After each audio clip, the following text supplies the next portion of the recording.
everybody for tuning in to another episode of the Hood Paralegal Podcast. And this episode is going to be a continuation of the financial literacy segment that I did last week regarding boosting your credit score and how to improve your credit and basically just protecting the brand of your credit overall.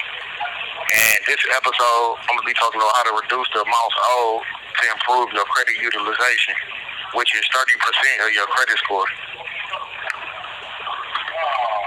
Now, the next most important piece of data that gets used to compute your credit score is the amounts owed, often referred to as the credit utilization. How much of your available credit have you used? Credit utilization looks at how you use all your credit cards, mortgages, car loans, etc. But we're going to focus on credit cards because that's definitely the most heavily score in the area of credit use. If you get an A in utilization with your credit cards, you're doing pretty good. This is because credit card debt is called unsecured debt. Now, unsecured debt is unsecured because from the company's perspective, no one's going to pay back the credit card company if you don't pay that bill. The other type of debt is secured debt. This is the kind of debt that you take on when you get a mortgage to buy a house or a car loan. Secured debt is lower risk to your lenders because the loan to you is secured by access. Now, if you don't pay your mortgage or your car payment, you know they're coming for that house or that car. And they will get their money by repossessing and selling the assets used to secure the loan. Credit card utilization is the percentage of use of your credit limit. If, for instance, you have a $4,000 credit limit and you use $2,000 of it, you're using 50% of your available credit, and that percentage number is the one that matters when it comes to utilization. Your credit score takes into account the utilization on each credit card you might have and also the average of all the cards you have. Now, if you use credit cards, you'll want to shoot for an average utilization of under 30%, which means you're using your credit cards enough to establish your credit history, but not too much. You'll want to pay any balance off every month, and you especially want to try to pay off the larger purchases that put you over the 30% utilization rate on the card. Now, once it passes the statement date, which is when your credit card balance is reported to the credit bureaus, your high utilization percentage might lower your score. Now, when is the best time to pay off your credit card? First, you'll want to figure out your statement closing date, aka the date your billing statement is prepared. Now, this date typically occurs 21 days before your payment due date and acts as timestamp evidence of any debt that you have or owe to the credit card company.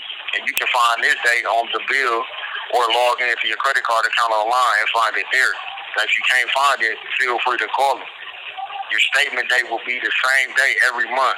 So once you know it, you can use it to decide when to make a payment based upon your credit card goals and your credit goals. Now, the day your billing statement is prepared, it's important because you are the only one getting this information. A copy of the statement is being sent to all the credit bureaus. This can be both a good or not so good thing. Now, if you're playing the use or boost game, it's a good thing. First, you want to put your reoccurring bill on your card. Then you'll want your small balance to be reported after the statement date to the credit bureaus, so you get points for low utilization, such as using a low percentage of what you could use of your credit limit, so you'll get points for when you pay it off in the future. So wait to pay off the small balance until after the statement date, but definitely by the due date because being late is never a good thing. And if you're carrying a heavy balance, ideally, you don't want it to be reported after the statement date, especially if the balance is over 30% of your credit limit. Think of 30% as your new credit card max. Any balance over that will likely bring down your score. Now, if you can pay down or off a big balance before your statement date, please do so. You're trying to get your balance down before the credit bureaus find out. Make sure you make some or at least the minimum, if not all of your payment by the due date. If you want to boost your score, some use is required. Now, usage is also essential if you want to keep a credit card. When banks are looking to reduce risk, they will look to closing unused accounts. There is no standard and it can be after 6, 12, or 24 months of non-use. The exact time frame depends on the bank, and they are not required to give any notice. That's it for today, and thanks everybody for tuning in once again.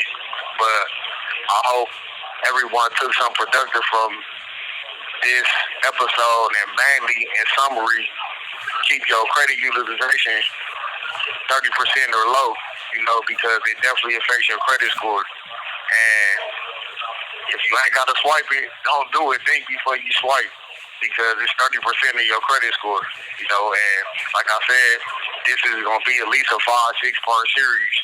And I thank everybody for tuning in and protecting brand. And if you haven't got your free credit score from the 3 Equifax experience, just go online to the website. You can Google it, free annual credit reports, and you get one free one a year and know what's going on with your finances.